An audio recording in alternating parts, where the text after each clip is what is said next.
Okay, Rams, if you are seeing this video, it's because you are trying to get a better grade for Formative Assessment 2.1. Okay, so I'm going to go through one question at a time and then you'll get your own questions. Alyssa is measuring a bookshelf. It is 17/3 feet long. Which number represents this length? And you notice all of these are multiple choice. So that, they're mixed numbers.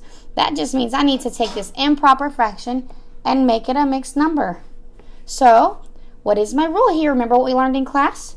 You divide numerator divided by denominator, or top dog. Top dog goes in the house every time. So, does 3 go into 1? No. So I move over. I'm going to put a 0 here. Will 3 go into 17? Yes. 5 times. So 3 times 5 is 15. And I subtract and get a 2. Okay, remember, that 2 becomes your numerator. And your denominator stays the same. Okay, 5 2/3 because your denominator is still a 3. And your remainder becomes the numerator, 5 2/3. Okay, next. Randall walks 24/30ths of a mile to school each day. Which of the following is an equivalent fraction in simplest form? We always want to simplify. Basically, that just means that we're trying to simplify this fraction. Okay? Now, to simplify a fraction, remember, we divide by a common factor. We divide by a common factor. So, what number goes into 24 that also goes into 30? Okay, there are 3 of them. Okay, I'll start with the easiest, and that's okay. We'll say 2. Okay, and then we will get 12 out of 15. Oops. Because 24 divided by 2 is 12, and 30 divided by 2 is 15. Now, how did I know to divide by 2? Because both of these are even. Okay? Now, the 15 is not even, but 12 and 15 are 12/15ths is still not simplified. We need to divide them both by something else. Okay? And on this one, the common factor is 3. 3 goes into 12 and 15. So I'm going to divide by 3 over 3. 12 divided by 3 is 4. And 15 divided by 3 is 5. And there are no more numbers that go into that. Now, I'll show you another way here. If you divide by the greatest common factor, which is actually 6, so divide by 6, you're going to get 4/5. Okay, you get the same thing. But what I want to point out is 2 times 3 equals 6. It is the same thing either way. If you use the greatest common factor, you only have to divide once. If you use other smaller factors, it's okay. You just may have to keep going more than once to get there, okay? Next. Charlie has 6 pizzas to share between 15 people. Which expression would be used to determine the amount of pizza each person receives? Now, remember when we looked at our division, we said we want total amount to be shared, right?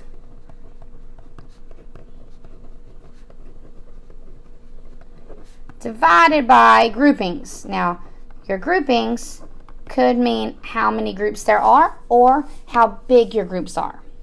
So what is it we're sharing here? Are we sharing pizzas or are we sharing people? It's pizzas. So I'm going to say 6 pizzas divided by my groupings means there's 15 people. There are 15 people. So I'm going to want to divide my pizza by 15 so that everyone gets an even amount. So which one of these says 6 divided by 15? That looks like 6 divided by 15. How about this one? That says 15 divided by 6. 15 divided by 6. And if you read this one from the top down, that says 15 divided by 6. So it looks like it's A. Okay. Last question. I'm going to zoom out just a touch right there for you. Sheila has 38 pictures that she plans to put in an album. She will put 6 pictures on each page. Sheila will use division to determine the number of pages that she will need for the pictures. Which of the following represents the number of pages that she'll need?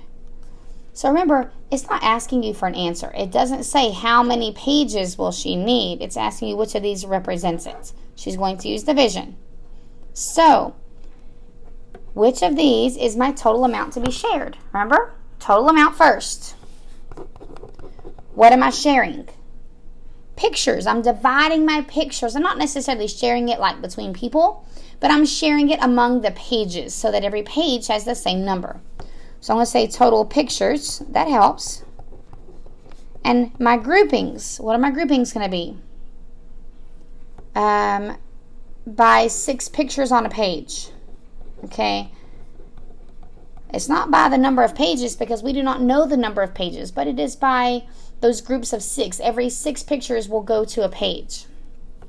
So my total pictures is 38 divided by 6. So which of these says 38 divided by 6? That looks like it says 38 divided by 6.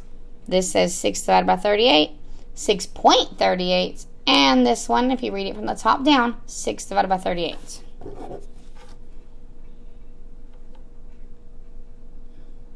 Okay, Rams, I hope all of this has made sense for you and that you get a higher score this time. Thank you.